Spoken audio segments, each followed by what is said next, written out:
What up, guys? James from Bolt Bros here. Crazy news. Just talking about potential cuts per Daniel Popper, saying Keenan Allen and Gerald Everett will get cut in this offseason based upon the cap situation. Crazy to think about that, guys. But let's talk about that a little bit more and let's dig into it a little bit more for what is the potential. So, Bolt Bros, let's go.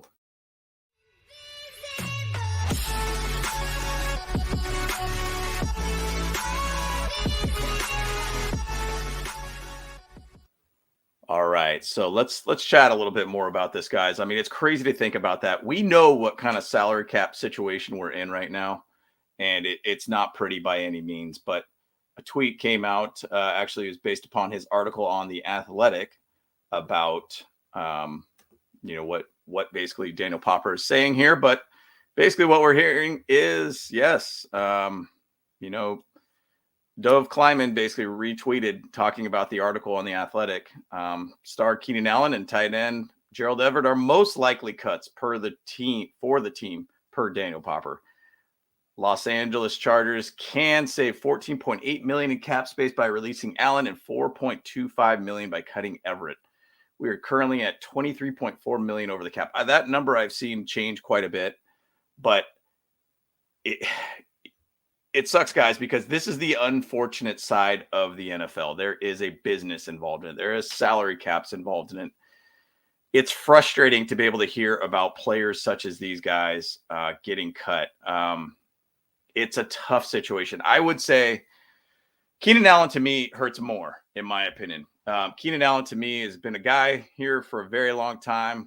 One of the very few original San Diego Chargers, a guy that has been around with his team and become a leader for this offense. Now, once again, I get it. He is an older guy. He's starting to age. He's getting kind of at that age where he might not be able to run his routes as well. I mean, the guy is still a straight up baller, but the business element gets involved and money has to be cleared at this point. I mean, he will end up being 32 by the season start. His birthday is in April. I mean, we know his skill set. We know what he could do, but unfortunate about the NFL is that, hey, look, he'll be 31 in April of this year. So he is aging. And that is kind of that point of a player's time where they start shifting a little bit, start being not as aggressive as a player, not running routes as well. It's a tough part of seeing this. And I hate even hearing about this, but this is going to be the tough part of us for this offseason because there is going to be a lot of adjustments here. Now, once again, what does this really mean for other players out there too? If we even look at some other guys, as in other articles here that people have chatted about here. So let me pull that up here for you guys too. So these are some other likely cuts that could come around for this team. Now, Keenan and Gerald Everett are two that are out there. It'll help us out quite a bit. We have to think about cap for even draft picks too. I mean, it's not going to be a huge amount of money, but it's probably going to be $10 to $12 million that we got to basically have for draft picks too. But how likely is Keenan Allen, Khalil Mack, and more about to be cut? Because this is going to be a different team for us, guys, quite a bit. So let's talk about it here. So based on the 2023 cap number of $22.48 million, the Chargers will enter the new league year about $23 million over that figure. Point blank, Telesco will have to make some moves.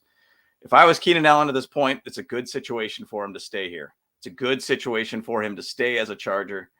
It would require a restructure. And they did point out in this article, restructures of Corey Linsley and Joey Bosa contracts are definite possibilities, a way to obtain cap space. But more work will still be required after that. If the Chargers push that money down the road on both contracts, they'd save $21 million. That's a start, but that still leaves them $2 to $3 million in the hole. So there is things that these players do need to be able to shift money around, and we do have a good amount of money for 2024. We still have to think about the Justin Herbert contract, which my personal opinion, we'll see if that's going to be something that we're going to do this offseason or we're going to push it down towards 2024, 2025 potentially too. So there are a lot of ways to look at it. Joey Bosa's contract makes a lot of sense for me for a restructuring. He's been injured quite a bit. I think it could be one of those things that they'd have to shift around a little bit. If I was Keenan Allen, I would look to be able to do a pay cut, in my opinion, just to be able to stick around, find ways to shift money. It's tough when you got two receivers getting paid 20 million plus a season. That's a lot of money in one part of your team. Tough. But let's see what some of these cuts are going to be necessary. Some people talked a little bit about 6 possible cap casualties are possibly Khalil Mack, Keenan Allen, Michael Davis, Matt Filer, Corey Linsley, and Gerald Everett were players named in making financial sense for the Chargers to release. So, my opinion, Matt Filer is a for sure, in my opinion. Michael Davis, man, too valuable with J.C. Jackson in the back right now with his knee situation. We'll see how that goes. Patellar tendons, 50% of players don't come back the same way. So we'll see how that pans out for us guys. Gerald Everett, that's one that could go well because I think we are going to look at tight end in the draft. So that is something to look at and think about. Khalil Mack, to me, too much of a leader, too much of a situation for us to be able to stick with. So let's go one by one and just chat about who's out there. Khalil Mack, there's a 0% chance of odds could this odd could happen, or excuse me, 0% chance as odds could possibly be. Too much embedded in with this guy. Khalil Mack has been an absolute beast for us, been great for us. I think there's no way to do that. I mean, it's just he's too much of a figure on this line and did really, really well for us and even got to the Pro Bowl, guys. So with Mack, Chargers could save $18.4 million by releasing him. Post June 1st could save them $22.9. I mean, I just don't see that happening. I mean, 56 pressures. He was our beast on our line. His peak Bears season was 2020, 57. So he is at that level, guys. That's very, very good. 8 sacks. Both his pressure and sack numbers are higher. If Joey Bosa were available throughout the season, it would be a big difference for us all around. So I don't see Joey Bosa going anywhere. So 5% chance is what they're putting it at. Matt Filer. I think this is the most likely, in my opinion, to save about $6.5 million against the cap by releasing him. It's definitely a much bigger possibility. He just all around did not play as well as he normally has. Gave up the most sacks of his career with 5. Pressures shot up, 38 pressures. So I think this is a definite cut, in my opinion, and we could easily put in Jamari Salyer in that position. So that's a big move for us. Michael Davis, one of his strongest seasons. He saved our season, in my opinion. Him and Jamari Salyer saved our season. Those are 2 guys. J.C. Jackson wasn't cutting for us, and we needed to be able to find a guy that could really emerge for us when J.C. Jackson went down. Massive player for us. So bottom line, Michael Davis, to me, is my opinion, I'd say no. But the thing about it is that we'd be able to save $7.4 million. Seems like a slam dunk when Davis was arguably the team's cornerback 4 at one point. Now, I mean, the thing about it is, my opinion, J.C. Jackson, we don't know where he's going to be at. We don't even know if he's going to be ready by that time. Who can we put in there? Jamari Salyer, Jasir Taylor. They've talked a little bit about JT Woods going in cornerback. Are these guys even ready? I don't know. That's a bold move if they did something like that. He set a career high in pass breakups of 12, allowing an opposition quarterback rating of 77.3. His missed tackle percentage was 6.2, lowest figure by far for his career. So that would be a very tough one. I could see a potential trade of some sort, but I don't think a cut's happening. But they put it at 15%. Keenan Allen, this is the big one, guys. He's been on the team for so long. He'll be 31 when season starts. Your body does slow down a bit. I feel that there was possibly a little bit of a slowdown last year. Injuries are a big thing, guys.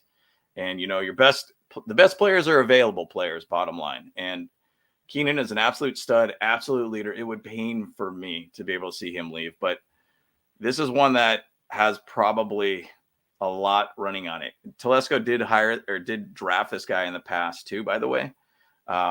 So we'll see where it goes. The financial reality of Allen's release would result with the Chargers saving $14.9 million via trade. They would save approximately 16.3. So there's a potential road they could go down. We don't really trade a lot of players too often, guys. We'll see where this goes. This could be a draft day kind of thing, something that could lead up to a draft situation. Who would be a team that would take it? Atlanta Falcons is one of them that really pops in my mind. They adding Keenan Allen, a nice veteran guy on that team. you never know. That could be adding quite a bit of firepower to that team. Who knows? There's just one that comes to my mind, guys. I mean, Cardinals is kind of one that always sits in my mind too. AJ Green just did, retire. Maybe he'll come out to the desert. He's just an absolute icon, bottom line, guys. It's franchise icon for the last decade based on how he finished the 2020 season after coming back from injury. He's still got good ball left in him. Even he's no longer considered as a consensus top 10 wide receiver. The connection with Herbert pops off the screen. And that's a tough thing to be able to get another guy pulled away. Now, once again, Kellen Moore is now. He might find ways to be able to add speed. I've been saying for a while, guys, Jalen Guyton, and you could draft a speedy guy. That could be a great addition. Is Josh Palmer ready to take over that position? At times, he has been very, very good. So who knows? Maybe they're just thinking that right now, guys. So let's see where it kind of goes here, guys. But they're saying it's 35% in this. It's tough to really think about. Corey Linsley, absolute rock. You don't want to have this guy out of here. Absolute one of the top centers in the league. The money saved makes it technically possible. The Los Angeles Chargers would save $5.3 million by cutting him down, $10.5 million post June 1st. Do we have a guy to fill in his position? No. He's a top 5 guy. He's a guy that's very, very good. Trey Pipkins is another guy we got to think about too. Filer. I think the thing about it is that there's going to be contract renegotiations. Once again, he is 33 and 34 kind of going into the next season, or 33 going into the next season. That is older at that position. That's a very demanding position. We'll see where that pans out with it. But they said a 7% on this one. Gerald Everett. Truly 50-50 as this group, as it gets in this group of players. Chargers save $4.25 million if you're to move from current tight end 1 on their depth chart. Everett sets career highs and targets receptions. Certainly healthy and availability. Played 16 out of 17 this year. Did he really do those plays that were necessary? There was one play that comes to mind against Kansas City where he kind of gave up on that play. Could have been more of a coaching situation to pull him out, where they got the pick 6, where basically the Chiefs got that victory over us. That was tough to be able to look at. But the Chargers want to take a tight end around 1 or 2 draft class, which we have plenty of opportunities for tight ends in the draft. Keeping Everett at $8.25 million cap hit in a tight end 2 role could be difficult. So once again, guys, there's a lot of things kind of there too. We have Parham potentially to be there. Trey McKitty, who is not really the top end kind of guy. Everett 50%. I think it's higher than that in my opinion. So that's kind of where I'm sitting at with some of these players, guys. It's tough to see all this, guys. You don't want to be able to see all these type of cuts. But once again, this is a business. I did just want to show kind of just what our situation is with our cap. Bosa's our highest salary right now. $24 million, $7 million prorated bonus, guaranteed 24, cap number 31 million.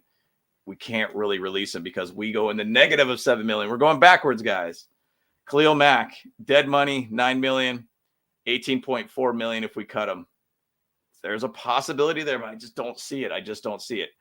The Keenan Allen situation is really, it's about being available once again, guys. And Keenan Allen was not available. There was that static that happened with that Browns game with Brandon Staley potentially icing the game for us. And then he ends up going for it on 4th down, giving basically the Browns the opportunity to kick a field goal to potentially win it. And we got fortunate on that, where they did miss the field goal. That was crazy. But remember, Keenan Allen tweeted about that.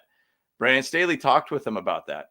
Maybe there was a little bit of a static going on there. Maybe that there was a little bit of differences of opinions there. Maybe there is a little bit of a rift between Brandon Staley. Who knows? Keenan Allen, unfortunately, could be one of those guys that gets let go. Michael Davis, I'm not going to really look too much at these Corey Linsleys, Austin Johnson. I think these are 2 valuable players. Michael Davis is kind of more, in my opinion, could be a trade situation. We need to find a guy that can fill in that position. JC Jackson, don't even look at that situation. 32 million dead money, $15 million towards the cap. No way it's happening. Only way that's happening, in my opinion, is if a trade happens. It's the only way where somebody absorbs that contract. But Michael Davis, to me, is a guy that could potentially get moved. We just need to know what JC Jackson's going to be looking at now. So this is pre-June. If I look at post, things do shift around a little bit here, guys. So, I mean, JC Jackson, it makes no sense to cut him at all in post June. Michael Davis doesn't really change much. So that's kind of, there is that candidate level there too. So I'm just going to say Michael Davis is a guy that could get traded. I don't think he'll get cut. Keenan Allen is definitely one of those guys that could actually be traded and possibly somebody absorb their contract. So it's $21.7 million towards the cap, guys. So now Gerald Everett, that's kind of a smaller figure in my opinion, but it all adds up, guys. We need to be able to find ways to be able to get money to pay our rookies and potentially pick up some of our free agents too, guys. So $4.25 million. The one thing too, Matt Filer to me is for sure going to happen. So $6.5 million there. That could even just keep potentially Matt Filer gone, and then Gerald Everett could be gone. I don't know. Renegotiation of Keenan Allen's contract to shift money down the road is kind of where it's at. So it's going to be some tough situations, guys. Now, if we look at 2024, we have $47.393 million. Sorry, guys, that sounded terrible. But we got to think. We got Slater as a contract. We got Justin Herbert as a contract coming up too, guys. So we have to be able to shift money appropriately. Now, the cap will probably end up going higher next season, 2024, that is. So that could kind of shift things around a little bit better for us. We're just going to kick the can down the road. There's always a lot of talk about the cap being basically a complete fabrication. It's not real at all. So we'll see how real it is this year. But there's a lot of ways that we could shift money around. Even Keenan Allen next year still costs us $25.8 million towards the cap. And look at that cap savings, $23.1 million next season. So there's a lot of big contracts here, guys. All I'm saying right now is that we have got to find ways to be able to free up some money. It pains me so much to be able to think Keenan Allen could be gone next season. It pains me to think that way, but this is a business. We need to find ways to be able to make things happen, guys, and free up some money. So I want to hear your guys' opinion, guys. I mean, let me know about some of your guys' choices that potentially might happen for cuts. Or it's going to be a lot of restructuring all around. It has to be a lot of money moved around at this time. So want to hear your guys' opinion, guys. So once again, guys, appreciate all the support. Smash that like button. Subscribe if you have not. We're constantly going to give more news about the Chargers and things that we could chat about through the week. And we do lives on Sundays too, guys. So we appreciate all your support, guys. Let's hit it, guys. Bolt Bros. Let's go.